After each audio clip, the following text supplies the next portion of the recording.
तो पिछले एपिसोड में आपने देखा कि जयदेव और करण ने बलराम की बहन का श्राप तुड़वा दिया। वहीं दूसरी ओर जब वे लोग उन्हें अपना सफर शुरू करते हैं तो उन्हें रास्ते में एक बूढ़ी औरत मिलती है जो कि सभी पर हमला करने का प्रयास करती है, लेकिन सभी मित्र बड़ी चतुराई से उस औरत का सामना कर लेते हैं और उन्हें जादूगर के वशीकरण से दूर भी कर देते हैं। अब आगे तो सभी मित्र थोड़ी देर वहीं पर रुककर उस बूढ़ी औरत के होश में आने का इंतजार करते हैं। थोड़ी देर बाद उसको होश भी आ जाता है और करण उन्हें सारी बात बता देता है कि उनके साथ क्या हुआ था। तो चलिए अब हम आपको तांगे तक ले चलते हैं। हाँ बेटा चलो, मुझे माफ कर देना बेटा, मैंने ये सब कर दिया तुम्हारे साथ। नहीं नहीं दादी माँ, इसमें आपकी कोई गलती नहीं है, आप माफी मत मांगिए। हाँ, और अब आप हमें अपने घर का मार्ग बताइए, हम आपको वहां तक छोड़ देते हैं। नहीं नहीं बेटा, मेरा घर तो बिल्कुल पास में ही है, मैं चली जाऊंगी। ठीक है, जैसा आपको ठीक लगे। बहुत बहुत धन्यवाद मेरे बच्चों, मेरा आशीर्वाद तुम सभी पर सदा बना रहेगा। जी दादी जी, अभी हमें आपका आशीर्वाद मिल गया है तो हमारा सफर अवश्य सफल होगा। धन्यवाद दादी जी, अब हम चलते हैं। प्रणाम दादी माँ, अब हमें चलना होगा। तो सभी मित्र दादी माँ को प्रणाम करते हैं और अपने सफर के लिए आगे बढ़ जाते हैं।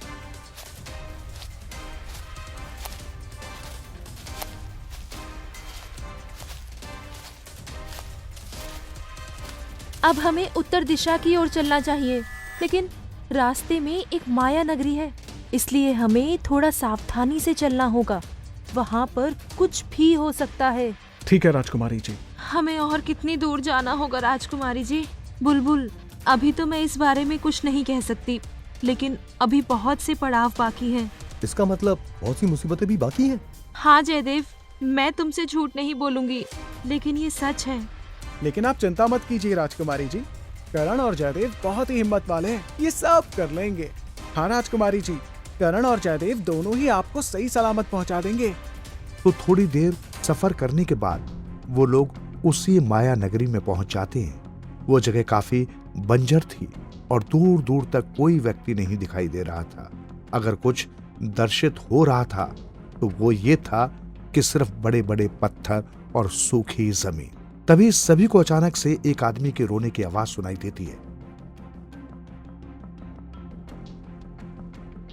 लेकिन ये पता नहीं चल पा रहा था कि वो आवाज कहां से आ रही है। मित्रों, जरा संभल कर आगे जाना। मुझे तो बहुत ही डर लग रहा है मित्रों। हाँ बुलबुल, मुझे भी। अरे डर तो मुझे भी लग रहा है, लेकिन करण और जयदेव सब कर लेंगे। अब ये ना जाने कौन सी मुसीबत आ गई है। जयदेव और करण उस आदमी की आवाज का पीछा करते करते एक जादुई स्थान पर पहुंच जाते हैं जहां पर बहुत सारा सोना रखा होता है। वहां पर केवल सोना ही नहीं बल्कि विभिन्न प्रकार की महंगी महंगी मूर्तियां और कीमती मोती और गहने भी थे, जिसकी चमक किसी को भी अपनी ओर आकर्षित कर सकती थी। इतना सारा सोना देखकर दोनों हैरान हो जाते हैं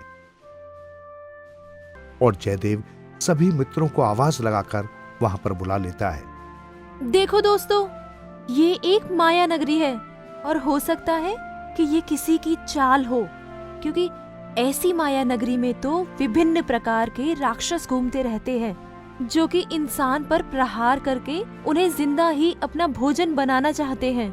हाँ, इसलिए हमें थोड़ा संभल कर रहना होगा। इन सभी वस्तुओं पर कोई भी हाथ मत लगाना। अच्छा राजकुमारी चंदा, क्या मैं कुछ सिक्के भी नहीं उठा सकता हूँ यहाँ से? नहीं लव, ऐसा करना किसी खतरे से खाली नहीं होगा, क्योंकि हो सकता है कि इसे स्पर्श करने मात्र से ही कोई राक्षस हमारे सामने प्रकट हो जाए। भी लोग ये सब बातें कर ही रहे थे कि अचानक किसी के आने की आवाजें सुनाई देती हैं। तो करण और उसके सभी दोस्त एक बड़े से पत्थर के पीछे छुप जाते हैं। टॉबी, तुम चुपचाप रहना, ठीक है? नहीं तो वो लोग हम पर हमला कर देंगे। अवश्य करण, तुम बिल्कुल भी चिंता मत करो। तो वहीं डाकुओं का सरदार जब इतना सारा सोना देखता है तो खुशी के मारे पागल हो जाता है और जोर जोर से हंसने लगता है।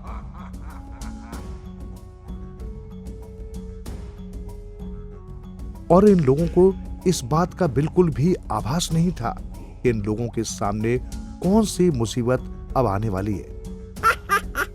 आज तक मैंने अपने जीवन में इतना सारा सोना नहीं देखा। अब तो हम बहुत अमीर हो जाएंगे। अब हमें कई सालों तक किसी को भी लूटने की जरूरत नहीं पड़ेगी। उस राक्षस को देखकर सभी के पसीने छूट जाते हैं और सभी लोग डर के मारे वहां से भागने लगते हैं। लेकिन वो राक्षस किसी को भी वहां से जाने नहीं देता है। तभी वो अपना मुंह बड़ा सा खोल देता है और उसमें से आग निकालने लगता है।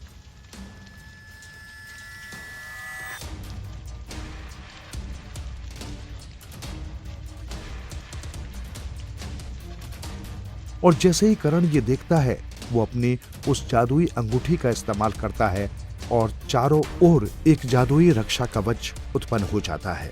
तो जैसे ही वो जादुई रक्षा कवच उत्पन्न होता है, वैसे ही उस राक्षस के मुंह के द्वारा फेंके गए उसके आग के गोले कवच से टकराकर वापस लौटने लगते हैं। कवच काफी बड़ा था और उसमें लगभग सभी लोग समा गए थे और ये देखकर वो राक्षस बहुत गुस्सा होता है। करण कवच को बनाए रखता है। सब लोग यहाँ पत्थर के पीछे छुप जाओ, ये रक्षा कवच आपकी सहायता करेगा। वो उसके एकदम पास चला जाता है और जैसे जैसे राक्षस गुस्से में ज्यादा से ज्यादा आग बरसाता है, वो कवच से टकराकर उसी की ओर लौट जाती है।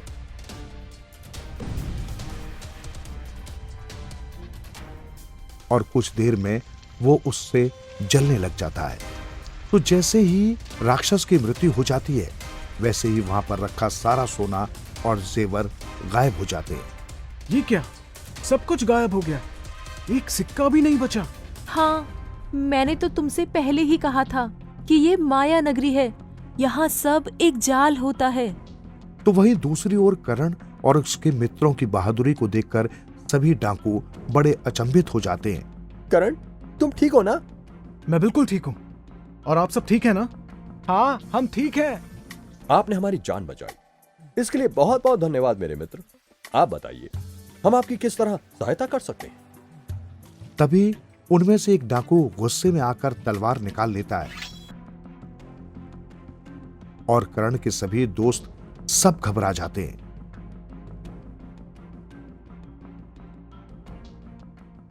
तो अगले एपिसोड में हम ये जानेंगे कि क्या उस राक्षस का वाकई में खात्मा हो चुका है या वो फिर से उत्पन्न हो जाएगा।